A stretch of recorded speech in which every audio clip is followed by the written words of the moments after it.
여러분 안녕하세요. 꿈꾸는 개발자입니다. 이번 영상은 나이가 많은데 일본 취업을 어떻게 준비해야 하는지 알려드리는 영상이에요. 어디까지나 저의 경험을 베이스로 알려드린다는 것을 미리 말씀드리고, 나이가 많다고 느끼는 분, 일본 취업을 막막해 하시는 분들은 이번 영상이 도움이 될 거예요. 그럼 시작해 보겠습니다. 여러분, 나이가 많으면 취업이 힘들다는 것에 동의하시나요? 젊은 친구들이 취업하기가 쉽다는 것에 동의하시나요? 나이가 많다는 것은 몇 살부터라고 생각하시나요? 얼마 전 저의 영상으로 신입이고 나이가 많은데 어떤 부분을 살리는 게 좋을까요? 라는 질문을 받았어요. 제가 예전 영상에서도 말씀드렸지만 제가 개발자가 되기로 결정한 게 34살 때였어요. 그때 다니던 회사를 퇴사하고 독학으로 공부하고 면접을 보러 다녔거든요. 그때 제가 푼 썰은 이 영상에 카드로 걸어둘 테니까 참고해주세요. 혹시나 못 보신 분들을 위해서 제가 요약해서 말씀드릴게요. 당시 일본의 모 여행사에서 프로젝트 매니저로 일을 하고 있었어요. 하지만 개발직에 눈을 뜨고 다니던 회사의 부장님에게 퇴사 의사를 밝히고 앞으로 개발을 하려고 한다 라고 하니까 그때 부장님이 저에게 이런 말씀을 하셨어요. 자네 나이가 적은 편이 아닌 건 알고 있지? 취업하기 힘들 거야. 다시 생각해 봤으면 좋겠어. 이렇게요. 그래서 일주일 뒤에 다시 부장님과 면담을 했어요. 근데 사실 일주일 동안 저의 생각은 변함이 없었어요. 개발을 하고 싶다면 한 살이라도 젊을 때부터 시작을 하자. 지금이 늦다면 앞으로는 더 늦어질 것이다 라고 말이에요. 그래서 사실 부장님이 저에게 넌 적은 나이가 아니야 라는 말을 들었을 때 저는 오히려 확신을 가졌어요. 아, 지금 해야 되겠구나. 두렵지 않았냐고요? 물론 두려웠어요. 한 번도 경험해 보지 못한 것을 경험해야 하고 그 경험으로 돈을 벌어야 돼요. 긴장하지 않을 수 없고 두렵지 않을 수 없어요. 누군가는 또 이런 생각을 할 거예요. 34살이면 아직 젊은 거다. 하지만 당시에 저는 그렇게 생각하지 않았어요. 보통 일본에서 공대를 졸업하면 나이가 23살이에요. 그런 애들이 바로 개발자로 취업을 해서 당시에 제 나이가 되면 34살에 경력 11년차 개발자가 되어 있는 거고요. 그리고 저는 그런 일본 애들과 경쟁을 해야 하고요. 이것뿐만이 아니라 저와 같은 나이의 친구들은 과장 달고 창업해서 대표가 되고 있는데 저는 신입으로 들어가야 돼요. 그래서 저는 마음이 엄청 급했어요. 무슨 일이 있어도 난 개발자가 돼야 했었고 돈을 벌어야 했거든요. 그리고 무엇보다 제 아내에게 너무 미안했어요. 결혼한 지 아직 4년밖에 안 됐는데 잘 다니던 직장을 때려친다니. 그래서 오늘 영상에서는 이랬던 제가 어떻게 개발자로 취업을 했는지 그 방법에 대해서 말씀드리려고 합니다. 이러한 영상이 도움이 되신다면 좋아요와 구독을 눌러주시면 너무나 큰 힘이 됩니다.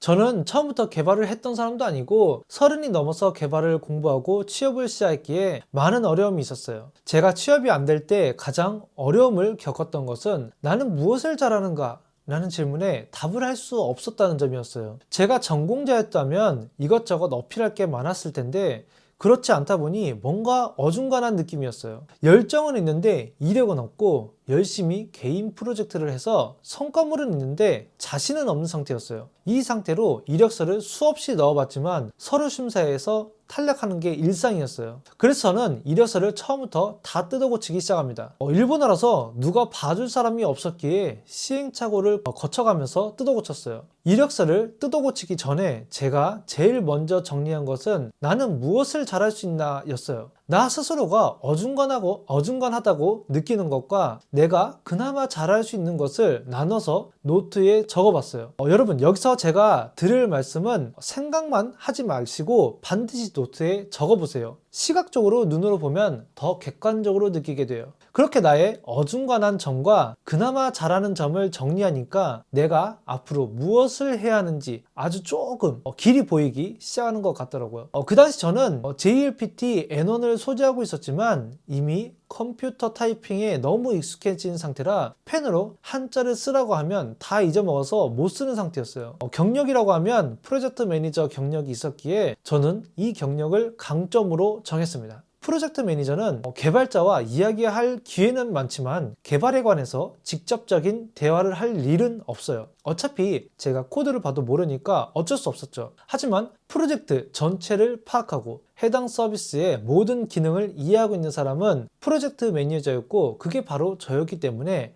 저의 강점을 서비스 전체를 바라보고 비즈니스를 이해하는 개발자 라는 문구로 저를 어필하기 시작했습니다. 당시 저의 업무는 기획도 했지만 위탁 개발사의 계약권도 담당하고 있었기에 각 개발자의 단가를 확인하고 멤버스와 해당 프로젝트의 비용까지 검토하고 있었어요. 이러한 경력 때문에 저는 자연스럽게 프로젝트를 넘어 서비스 전반을 이해할 수 있었고요. 그리고 이 서비스에 관련된 모든 사람들과 친분이 생기게 되었고 각 분야의 담당자들과 이해관계도 알게 되었어요. 이 모든 것들이 지금은 제가 쉽게 아무렇지 않게 말씀드렸는데 이걸 알고 정리하기까지 몇 달이 걸렸어요. 저는 제가 뭘 잘하는지 모르고 살았거든요. 그냥 눈앞에 있는 일을 처리하는 데 바쁘고 거기에 익숙해져서 정작 나를 돌아볼 시간이 없었어요. 아니, 정확히 말하면 시간이 없었다기보다 나에 대해 아는 방법을 몰랐다고 말씀드리는 게 더 정확한 것 같아요. 저도 그랬지만 여러분들은 여러분들의 강점을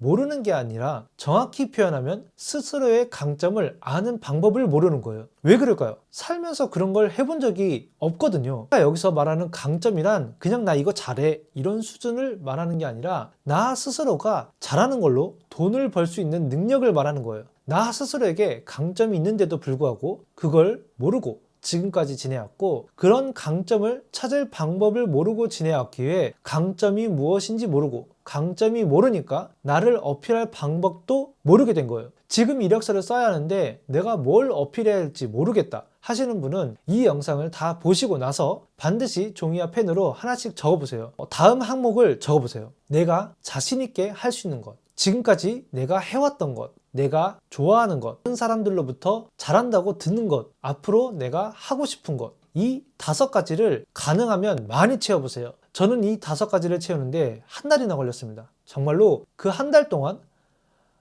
내가 정말로 생각 없이 살았구나 하면서 반성했어요. 저는 앞서 설명드렸지만 프로젝트 매니저 일을 하면서 서비스 기획과 스케줄 관리는 정말 빠릿하게 잘할 수 있었어요. 맡겨진 스케줄대로 모든 member들이 움직이도록 일정을 짜고 조율하는 게 처음에는 쉽지 않았는데 점점 할만하다는 생각이 들더라고요. 또 서비스를 기획하는 데 있어서 비즈니스 요건을 채우면서 어떻게 기획을 해야 하는지 어떻게 기획을 해야 유저 친화적인지, 기능에 관해서는 모순되는 점이 없는지, 비효율적인 부분은 없는지 등등을 생각하면서 기획을 하는 게 재미있더라고요. 그래서 이건 내가 자신 있게 할 수 있는 것으로 분류했습니다. 그리고 지금까지 내가 해왔던 것이라는 항목은 방금 제가 말했던 것들이기에 패스했고 내가 좋아하는 것들은 나의 아이디어가 상상이 아닌 현실이 되는 것을 좋아한다는 것을 알았어요. 그리고 앞으로는 개발자라는 꿈을 꾸고 있고 언젠가는 나만의 서비스를 만들고 싶었기 때문에 내가 하고 싶은 것 리스트에 적었고 지금까지 내가 해왔던 것은 개발자라는 꿈을 꾸기 위해 독학으로 날마다 공부했던 것이고 사람들로부터 잘한다고 듣는 것은 끈기가 있었다고 많이 들었기 때문에 그대로 적었어요. 그래도 시간 걸려서 어느 정도 정리를 하니까 내 강점이 뭔지는 알겠더라고요. 하지만 그게 나에게는 강점이지만 다른 사람에게도 인정받는 강점이라고 생각이 안 들더라고요. 아직 뭔가 부족하다는 생각이 들었어요. 제가 왜 그런 생각을 했을까요? 네, 바로 저의 강점을 찾았다 하더라도 저의 단점이 보완된 것은 아니기 때문이에요. 그래서 나의 단점은 뭐가 있을까 고민을 했어요. 그래서 아까 말씀드린 방법대로 종이와 펜으로 저의 단점을 하나씩 적어가기 시작했어요. 하나씩 적어가는데 아까 강점이라고 생각했던 것들이 점점 강점으로 안 보이더라고요. 그래서 나의 단점을 적을 때는 항목을 더 명확하게 나눠서 적었어요. 지금은 단점이지만 조금만 노력하면 커버 가능한 단점과 많은 노력을 해야 커버가 가능한 단점, 마지막으로는 노력으로는 커버가 불가능에 가까운 단점으로 나눠서 생각해 봤어요. 예를 들어 나는 집중력이 많이 떨어진다 라는 단점이 있다고 해봐요. 이건 억지로 집중을 하려고 할 수는 있어도 당장 그 효과가 나타나기는 힘든 단점이잖아요. 이건 노력을 많이 해야 커버가 가능한 단점이 될 수 있어요. 또 예를 들어 나는 개발 속도가 느리다는 단점이 있다고 해봐요. 이건 여러 가지 요인이 있을 수 있겠죠. 타이핑이 느려서 그런 걸 수도 있고 이것저것 코드를 깊게 파려고 하다 보니 개발 속도가 느린 걸 수도 있어요. 원인이 여러 가지 있을 수 있을 거예요. 그럼 그 원인을 찾아서 해결하면 되는 거기 때문에 조금만 노력하면 해결 가능한 단점이 될 수 있어요. 마지막으로 나는 선천적으로 핸디캡이 있다고 해봐요. 이건 내가 노력해서 어떻게 할 수 없는 거잖아요. 이렇게 나의 단점이라고 해도 세 분류로 나누고 나면 그게 왜 단점인지를 생각하게 돼요. 이걸 객관화라고 합니다. 이렇게 단점을 나눠서 생각하는 게 나의 강점을 찾는 것에 어떻게 도움이 되는지 궁금하실 텐데 이건 사실 여러분들이 스스로 직접 해보면 알게 되는데 단점을 적어가는 관점에서 이 단점을 어떻게 해야 극복할 수 있는지 알게 돼요. 단점의 원인을 생각하니까 어떻게 행동해야 하는지도 자연스럽게 이해하게 되거든요. 그 단점을 해결하려고 하는 수단이 여러분의 강점입니다. 다시 말해서 단점이 무엇인지를 정확하게 이해하고 그 단점을 보완하려는 수단과 행동이 강점이 되는 거예요. 어렵지 않죠? 저는 이렇게 저의 강점을 찾았어요. 그리고 그 내용을 직무 경력서에 녹여냅니다. 일단 저의 과거 이력으로 글의 뼈대를 잡고 저의 강점을 어필할 수 있는 내용으로 살을 붙여 나갔어요. 살을 붙일 때는 가급적 숫자를 적절히 사용하면 조금 더 근거 있어 보이게 만들 수 있어요. 그리고 글을 쓸 때 제가 가장 신경 썼던 부분인데 나를 채용하면 최소 2~3명의 몫을 해낼 수 있습니다 라는 느낌으로 직무 경력서에 녹여내려고 했어요. 이건 저의 경우의 이야기이고 여러분의 경우는 또 다를 수 있어요. 저는 앞서 설명드렸듯 서비스 전체를 바라보고 비즈니스를 이해하는 개발자라는 문구를 어필하고 싶었기 때문에 프로젝트 매니저의 경험과 개발 경험을 둘 다 적었어요. 사실 비즈니스를 이해하는 개발자가 많지는 않거든요. 그냥 눈앞에 주어진 과제를 해결하는 개발자가 많아요. 회사 입장에서는 이걸 둘 다 해결해 준다는데 싫어할 수가 없죠. 이렇게 직무 경력서를 적고 나면 면접 시에 어떤 부분에서 어떤 질문이 나올지 대략 감이 옵니다. 경험상 아주 오래된 경험보다는 최근에 있었던 에피소드를 물어보는 경우가 많아요. 10년, 20년 전 일보다 최근 3개월 전에 있었던 에피소드를 듣는 게 지금 눈앞에 있는 지원자를 이해하는데 많은 도움이 되거든요. 이렇게 직무 경력서까지 다 적었으니 저는 이제 다시 여러 회사에 서류 지원을 하기 시작합니다. 단 이때 지원한 회사들은 나의 강점을 이해해 줄 만한 회사만 추려서 지원을 해요. 일본의 구인 정보를 보면 어떤 인재를 채용하고 싶은지 명확하게 적어놔요. 그리고 왜 채용을 하려고 하는지까지도 적어놓고요. 채용의 배경을 알고 어떤 사람을 뽑고 싶은지 알고 있으니 얘기는 더 쉬워집니다.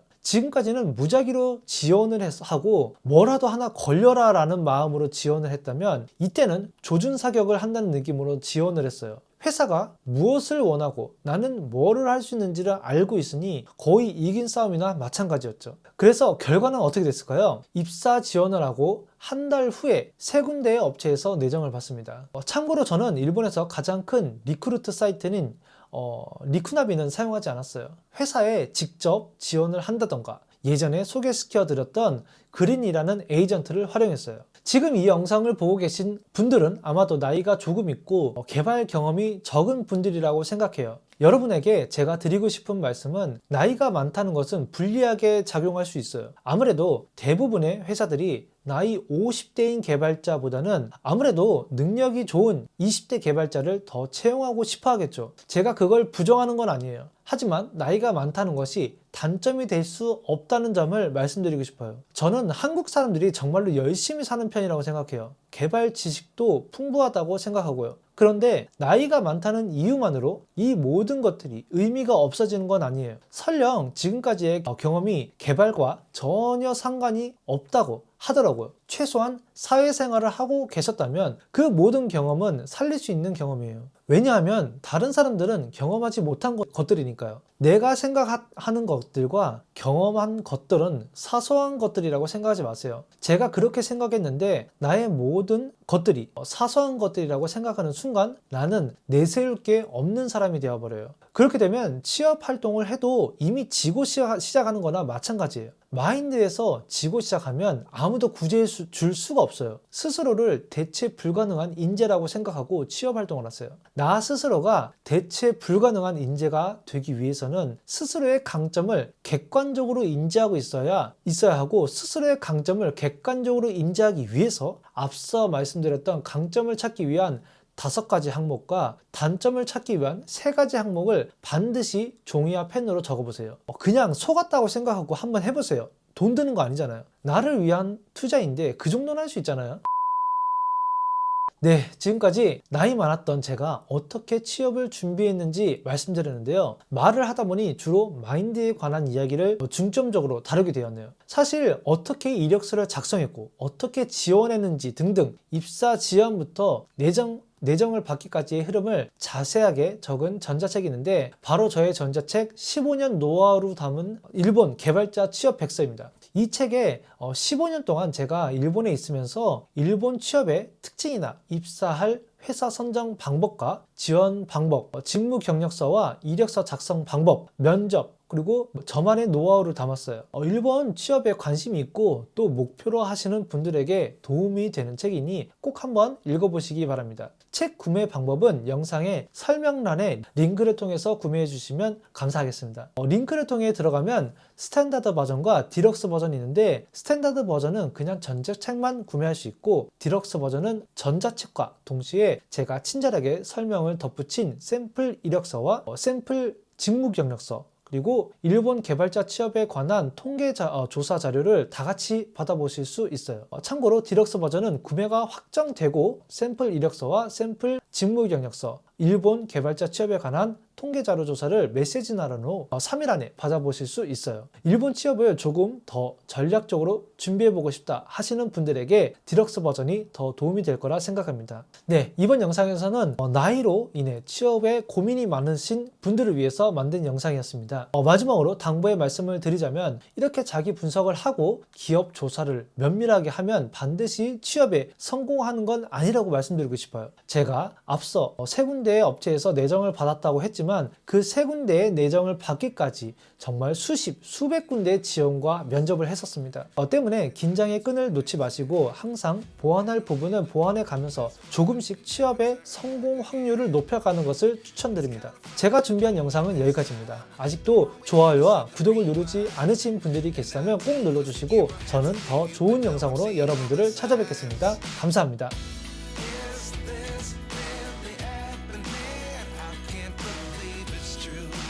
Just as surprised as you.